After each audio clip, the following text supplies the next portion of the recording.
হযরত ওমরের মধ্যে ভয় ঢুকিয়ে গেছে, আল্লাহর কাছে যদি অভিযোগ করে আমি কি জবাব দিব। ওমর ভয় পাইতেছে। এই ভয়ের মধ্যে ওমর মহিলাকে বলল যে আম্মা যান, আগামীকাল আপনি রাষ্ট্রের সেই প্রধানমন্ত্রীর কাছে যাবেন, আপনার যত যা প্রয়োজন সব ব্যবস্থা করা হবে। হযরত ওমর এই কথা বলে চলে গেলেন। সকালবেলা যখন ওই মহিলা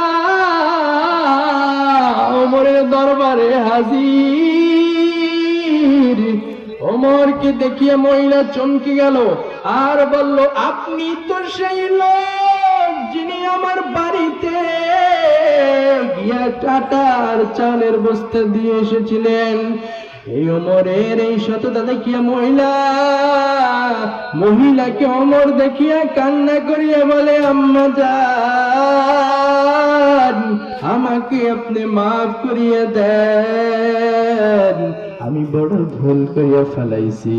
ও আম্মা যান, আপনি যদি আমারে মাফ না করেন, ওই হাসরের ময়দানে আমি আল্লাহর কাছে কি জবাব দিব?